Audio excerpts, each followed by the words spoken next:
안녕하세요. 스스로 투자 스투TV입니다. 영상 시작 전 좋아요, 구독 부탁드립니다. 좋아요, 구독은 제작자에게 큰 힘이 된답니다. 오늘은 여러분이 투자해야만 하는 이유 3가지를 말씀드리려고 합니다. 오늘은 강의가 아니니 그냥 편하게 들으시면 될 것 같습니다. 이 이야기는 제가 20년간 투자를 하면서 또 제 나이가 들면서 정말 살면서 느낀 이야기입니다. 그래서 아직 청소년인 제 아이들에게도 너희들이 커서 어떤 직업을 가지든 관계없이 꼭 투자를 해야 한다고 하면서 해주는 이야기들입니다. 주식도 좋고 부동산을 더 아시면 부동산도 좋습니다. 우리는 꼭 투자를 해야만 합니다. 자, 그럼 시작하겠습니다. 첫 번째는 여러분이 제일 많이 들어보셨던 화폐가치 하락입니다. 그런데 친구들과 술 한잔하며 화폐가치 하락을 이야기해보면 공통점이 이게 아는데 잘 와닿지 않는 거예요. 화폐 가치 하락은 매일매일 내 돈이 녹아 없어지는 매우 심각한 상황인데 뜨거운 냄비 속 개구리처럼 심각하게 느끼지를 못하는 겁니다. 화폐 가치 하락을 가장 쉽게 느낄 수 있는 것은 집값 상승이죠. 집값이 오른다는 것은 다르게 말하면 화폐 가치가 그만큼 떨어진다는 거니까요. 뭐 집을 사셔서 화폐 가치 하락을 잘 해지한 분도 계실 거고 또 집을 사는 시기를 놓쳐서 땅을 치고 계시는 분도 계시겠죠. 실제로 저희 동네 10년 전에 8, 9억 하던 아파트가 요즘은 20억이 넘는답니다. 이 경우만 보면 화폐 가치가 10년 새 2배 이상 떨어진 거죠. 화폐 가치가 교과서 말대로 경제 성장률 정도만 떨어진다면 그나마 다행이겠으나 각종 버블이 발생하고 터지는 경제 위기를 극복하는 과정에서 기축통화국들이 엄청나게 화폐를 발행하고 이게 글로벌로 다 퍼지기 때문에 우리 상상 이상의 화폐 가치 하락이 발생하고 있습니다. 단기적으로는 현금 보유가 자산의 이렇게 등락 사이클에서 기회를 줄 수도 있지만 이는 다소 단기적인 사이클이고 길게 봤을 때 현금은 지속적으로 가치가 녹아 없어지고 있습니다. 이 심각한 상황을 꼭 기억하셔야 합니다. 만약 30년 전 어머님이 자식의 미래를 위해 짜장면을 한 그릇 안 드시고 1,500원을 금고에 넣었다가 지금 꺼내서 여러분에게 주면 지금 여러분은 짜장면은커녕 커피 한 잔도 사 먹기 힘든 가치가 되었죠? 우리는 습관적으로 짜장면 값이 올랐다, 물가가 올랐다 라고 말하지만 앞으로는 화폐 가치가 떨어졌구나 라고 말하고 생각하세요. 이게 문제를 인식하고 대처하는 데는 조금 더 도움이 될 거라고 생각합니다. 저에게도 기억나는 화폐 가치 하락의 실화가 있습니다. 어머니가 저 유치원 가기도 더 전인 것 같아요. 대한교육보험, 지금 교보로 이름이 바뀌었죠? 여기에 대학 등록금 준비하신다고 힘들게 아끼고 아껴서 돈을 몇 년 불입을 하셨는데 실제로 제가 대학 갈 때 보니 교육보험금이 등록금의 3분의 1도 안 되었던 기억이 납니다. 어머님이 무척 허무하셨을 거예요. 그때는 우리나라 경제가 급속히 발전하며 화폐 가치가 뚝뚝 떨어지던 시기죠. 반대로 그때 부동산, 주식 자산을 가지고 계신 분들은 큰 돈을 벌었죠. 짜장면 절약한 것의 실제 케이스네요. 하지만 그때 판단이 어머니 탓은 아니라고 생각합니다. 어머니가 보험을 내신 거는 40년도 더 전의 이야기인데 사실 그때는 일반 주부가 주식을 매매하기도 어려웠고 또 부동산은 소액으로 사기가 어려웠으니 자식의 미래를 걱정하는 어머님께 큰 보험사 상품은 유일한 대안이었을 거라는 생각은 드네요. 저희 어머니가 이 영상 보실 텐데 생활비 아껴서 보험금 내주셔서 감사합니다, 어머니. 하하, 사적으로 한마디 올렸습니다. 여러분, 지금은 소액으로도 누구나 쉽게 투자할 수 있는 시대가 되었습니다. 실력이 된다면 크게 성장할 종목을 고를 수도 있을 것이고 이것이 어렵다면 인덱스 펀드라도 투자할 수 있는 것이죠. 시간이 흘러 화폐가치 하락의 직격탄을 직접 받으셨던 저희 어머니도 주식 투자에 매진한 아들 덕에 한 10년 전에 소액 투자한 주식이 현재 10배 이상 올라서 비상금으로 조금 사신 게 벤츠 한 대 값은 넘었어요. 교육보험의 아픔을 40년이 지나서 조금 씻은 것 같습니다.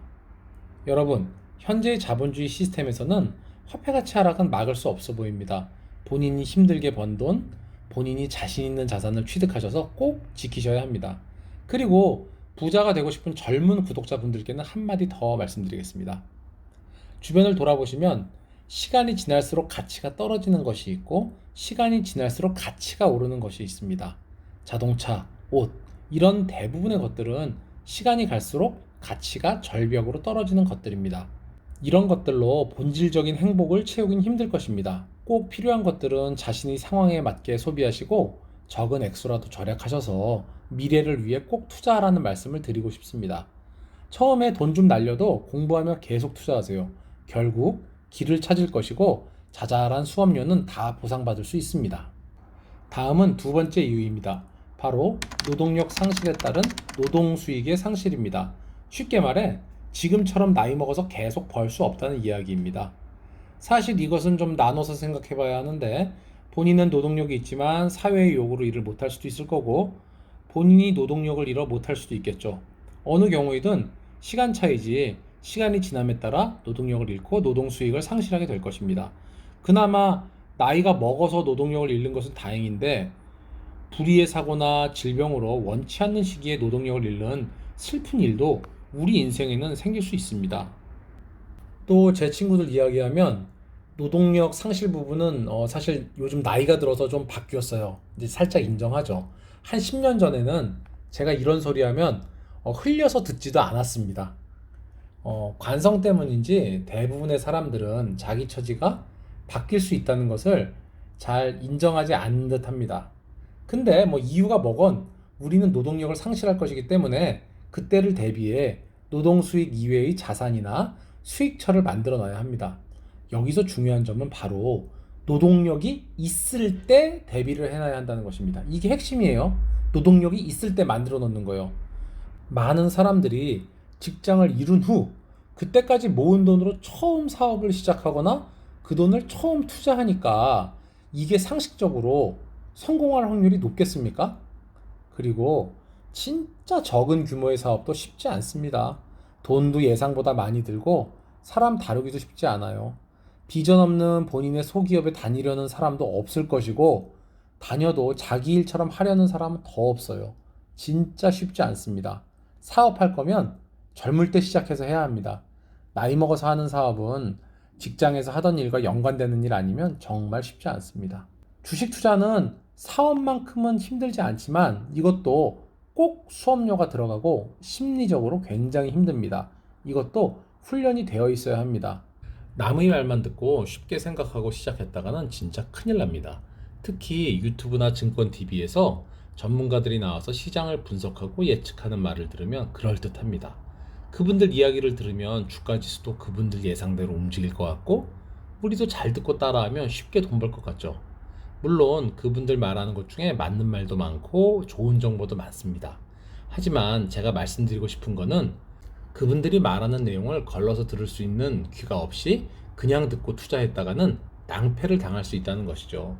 그런 전문가들의 대부분은 투자로 먹고 사는 사람들이 아니에요. 급여 생활자예요. 이 점을 잊지 마세요. 스포츠 중계 잘한다고 스포츠 잘하는 거 아닙니다. 저도 이런저런 방송 가끔 보지만 그런 방송 출연자들은 주가 오르고 떨어진 결과를 보고 그냥 전날 뉴스에서 이런저런 이유를 가져다 붙여서 만드는 게 90% 이상이라고 보시면 됩니다. 진짜예요. 예를 하나 들어볼까요? 만약 전날 기준금리가 올랐는데 주가가 떨어지면 금리가 올라서 시장의 유동성을 우려해 주가가 떨어졌다 라고 말하고 똑같이 전날 기준금리가 올랐는데 주가가 오르면 이것은 금리가 오른 것을 시장이 경제 활성화의 신호탄으로 보고 주가가 올랐다 라고 말하는 게 증권방송 해설입니다. 이런 거시경제 지표로 시장을 맞출 수 있는 사람은 없습니다. 워런 버핏 등 진짜 대단한 투자자들도 한결같이 시장은 예측할 수 없다. 그러니 예측하려 하지 마라. 라는 말씀을 괜히 하시는 게 아닙니다. 여러분, 어쨌든 제가 꼭 드리고 싶은 말씀은 여러분이 노동력으로 생활이 가능할 때 노동력이 없어졌을 때를 대비해서 투자 공부를 하고 투자를 시작하셔야 한다는 것입니다. 마지막 세 번째 이유는 시간의 자유를 갖기 위해서입니다. 시간의 자유라는 것은 내가 원할 때 내가 원하는 시간을 쓰는 것을 말하지요. 인생은 한 번뿐인데 우리가 조금이라도 젊었을 때 시간의 자유를 가질 수 있다면 그것은 인생의 큰 축복이라고 생각합니다. 더 나아가 경제적 자유를 얻으면 좋겠지만 거기까지 안 되더라도 우리의 삶에 투자 수익이 보태진다면 시간의 자유를 얻을 수 있을 것입니다. 그렇다면 조금 덜 일할 수 있을 것이고 조금 더 좋아하는 일을 할 수도 있을 것입니다. 마지막 이유는 위에 두 가지에 비하면 덜 간절한 엑스트라 이유일 수도 있지만 한 번뿐인 인생을 생각해 볼 때 가장 중요한 이유일 수도 있습니다. 여러분, 자기만의 시간을 가질 수 있다고 상상해 보세요. 설레이지 않습니까? 대단한 거 아닐 수도 있지만 자기가 원하는 악기를 배워볼 수도 있고 책을 왕창 읽을 수도 있고 텃밭을 좀 제대로 갖춰볼 수도 있고 훌쩍 여행을 떠날 수도 있지요. 자, 이렇게 제가 세 번째 이유까지 모두 말씀을 드렸습니다. 여러분, 화폐 가치 하락은 여러분이 막을 수 없습니다. 노동력의 상실도 여러분이 막을 수 없습니다. 그리고 시간의 자유는 정말 원하지 않으십니까? 여러분, 투자는 그리 어렵지 않습니다. 지금부터 재무제표 읽는 법 기초도 배우시고 워런 버핏이나 이런 분들에 대한 책도 읽어보세요. 그리고 욕심을 버리고 차근차근 시작해보세요. 여러분도 분명히 성공 투자를 하실 수 있습니다. 부족하지만 저도 제가 시장에서 느끼고 경험한 것을 여러분과 공유하도록 하겠습니다. 오늘 영상이 도움이 되셨다면 주변 분들께도 공유해 주시고 구독과 좋아요, 알람 설정까지 부탁드립니다. 수TV였습니다. 감사합니다.